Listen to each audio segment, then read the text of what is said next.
بڑی نعمتیں اللہ نے انسانوں کو دی ہیں، مگر نبی کی ولادت سے بڑی نعمت عالم انسانیت کے لیے کوئی نہیں، چونکہ نبی کی ولادت کے باعث انسانیت کو ہدایت ملتی ہے، رہنمائی ملتی ہے، اندھیروں سے نکال کے روشنی کی طرف لائے جاتے ہیں۔ یخرجہم من الظلمات الی النور، اللہ ہم کلام ہوتا ہے، اپنا کلام اتارتا ہے، اللہ اپنا امر اتارتا ہے، اور نبی کی ذات بندے اور اللہ کے درمیان رابطہ و واسطہ بنتی ہے۔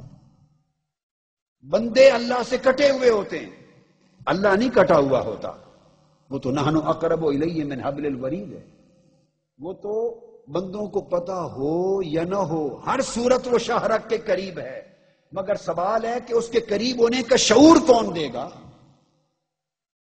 اس قرب کی جو لذتیں اور حلاوتیں ہیں، اس قرب کی جو برکتیں ہیں، اس قرب کی جو معرفت ہے، اس قرب کا جو ادراک ہے، اور اس قرب کے فہم تک جو رسائی ہے، وہ کون دے گا؟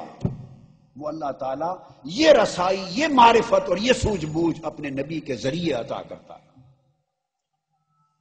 وہ رب ہے، بندے کا خالق ضرور ہے، مگر اپنے عام بندوں سے ہم کلام نہیں ہوتا۔ اللہ کبھی اپنے بندے سے کلام نہیں کرتا، عام بندوں سے کلام نہیں کرتا۔ فرمایا ما کان لبشر ان یکلمہ اللہ، اللہ کسی بشر کی یہ شان، مجال اور طاقت اور صلاحیت ہی نہیں ہے کہ اللہ اس سے ہم کلام ہو۔ آپ اس آیت کے پر غور کیجئے، اسلوب بیان کیا ہے، ورنہ جس طرح مضمون شروع کیا اسی سمت چلنا چاہیے تھا بیان۔ بات شروع کی کہ کسی بشر، کسی انسان کی یہ مجال نہیں، بات کس طرح شروع کی؟ تو سیاق کلام یہ تقاضا کرتا ہے کہ اگر بات یوں کی جائے کہ کسی انسان کی یہ مجال نہیں، تو آگے کہنا چاہیے کہ وہ اللہ سے کلام کر سکے۔ کسی انسان کی یہ طاقت اور مجال نہیں کہ وہ اللہ سے کلام کر سکے، مگر ابتدا یوں کی کہ کسی انسان اور بشر کی یہ مجال نہیں، اور اگلا حصہ کس چیز کی مجال نہیں، وہاں انداز کلام تبدیل کر دیا۔ مجال بندے کی نہیں، کس چیز کی؟ فرمایا ان یکلمہ اللہ، کہ اللہ اس سے کلام کرے۔ یعنی کسی بندے کی یہ شان اور استعداد ہی نہیں کہ اللہ اس سے کلام کرے۔ الا وحیا، اب الا مگر کے بعد 3 صورتیں بیان ہوئی ہیں، اور وہ تینوں صورتیں نبوت اور رسالت کی ہیں۔ تو اعلان کر دیا گیا کہ اللہ تعالی خالق تو سارے بندوں کا اور ساری کائنات کا اور ساری مخلوقات کا ہے، مگر وہ براہ راست اپنی مخلوق سے اور اشرف المخلوقات اپنے پیدا کیے ہوئے انسان سے بھی کلام نہیں کرتا، کلام نہیں کرتا، کیونکہ بندے کو یہ استعداد حاصل نہیں ہے کہ اللہ اس سے کلام کرے۔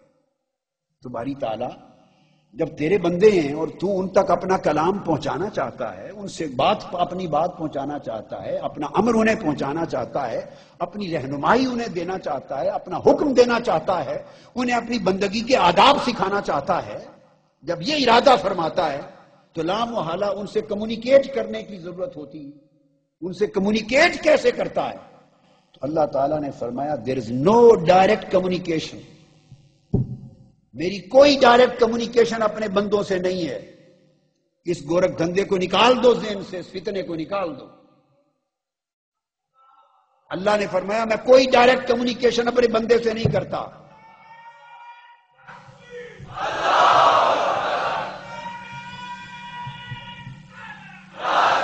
پھر کیا کرتا ہوں؟ جب ارادہ کرتا ہوں تو الا وحین، بندوں کے اور اپنے درمیان ایک ہستی کو انسانوں میں سے، مخلوق میں سے، برگزیدہ محبوب مقرب انسانوں میں سے ایک کو منتخب کر لیتا ہوں، اسے منصب نبوت پہ فائز کرتا ہوں، اور اپنے بندوں کے درمیان ایک نبی کو واسطہ بنا دیتا ہوں۔ تو واسطہ بنانا اللہ کی سنت ہے، وسیلہ قائم کرنا اللہ کی سنت ہے۔ اللہ اپنی مخلوق سے اپنی کمیونیکیشن کے لیے اپنے نبی کو واسطہ مقرر کرتا ہے، حالانکہ وہ واسطے اور وسیلے کا محتاج نہیں ہے. وہ چاہے تو بغیر واسطے کے کلام کر لے. وہ قادر مطلق ہے، محتاج نہیں ہے، قادر مطلق ہے. مگر اس کی سنت یہ نہیں ہے کہ وہ ڈائریکٹ کمیونیکیٹ کرے. وہ کرتا ہے پیغمبر کے ذریعے، نبی کے ذریعے، رسول کے ذریعے. اور جس سے وہ کلام کر لے وہ نبی ہو جاتا ہے. اس کے کلام کی شان بھی دیکھیے پھر کیا ہے. باری تعالیٰ تو اپنے بندوں سے خود کلام کیوں نہیں کرتا؟ سمجھنے والی بات ہے. تو وہ ہمیں مفہوم سمجھا رہا ہے قرآن کے ذریعے. اس لیے ہر بندے سے کلام نہیں کرتا کہ میرا کلام کوئی تمہارے کلام جیسا تھوڑی ہے.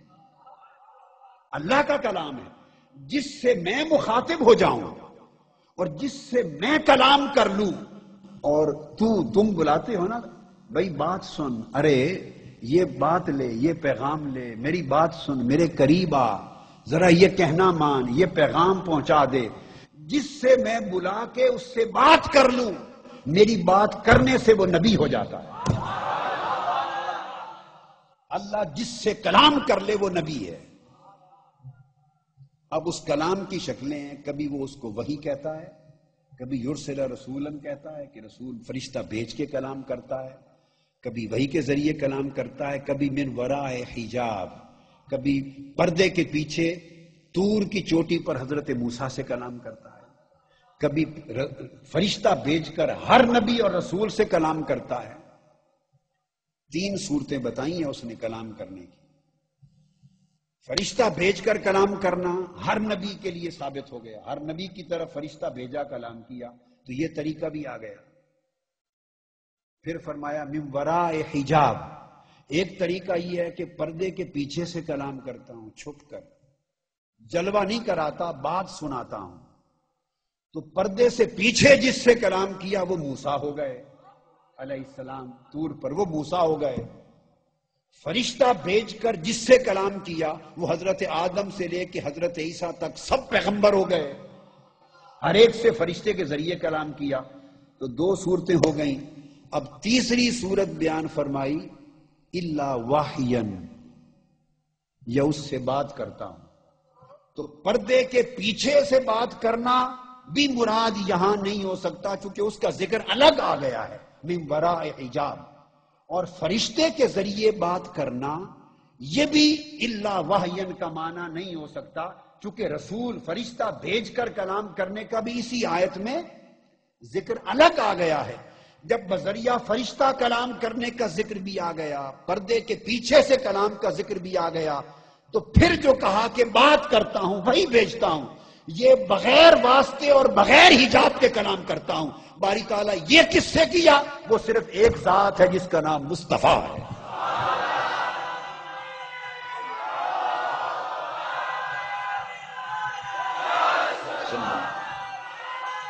تو میں یہ عرض کر رہا تھا اللہ رب العزت نے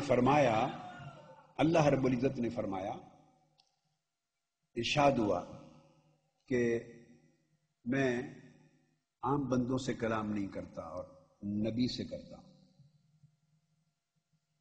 تو آدم علیہ السلام پہلے نبی ہوئے اور ان کی نبوت چونکہ ان کو وہ اللہ کے کلام کے متحمل ہوتا ہے. نبی اللہ کی ہدایت اس کو آتی ہے، کلام آتا ہے، اللہ کا امر آتا ہے، اس کو نہیں آتا ہے، پیغام آتا ہے، کتاب آتی ہے. اللہ جو کچھ مخلوق تک پہنچانا چاہتا ہے وہ اپنے نبی کو دیتا ہے. اور نبی کو حکم ہوتا ہے کہ وہ زبان نبوت اور زبان رسالت کے ذریعے آگے ابلاغ کر دے، امت کو پہنچا دے. تو گویا نبی اور رسول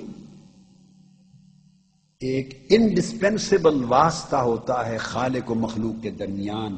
یہی نکتہ سیدنا امام جعفر الصادق نے بیان کیا، جس کو قاضی ایاز نے الشفا میں لکھا. یہی نکتہ بیان کیا. اور یہ عقیدہ آج کا نہیں، یہی عقیدہ حضور علیہ الصلوۃ والسلام کا اور صحابہ کرام کا سمجھایا ہوا عقیدہ ہے. تو میں عرض کر رہا تھا اس وجہ سے نبی کی پیدائش دنیا میں اللہ کی نعمتوں میں سے سب سے بڑی نعمت ہے کہ نبی کے واسطے سے بندوں کو اللہ ملتا ہے. نبی کے واسطے سے بندوں کو اللہ ملتا ہے، اس کی معرفت ملتی ہے، اس تک رسائی ہوتی ہے۔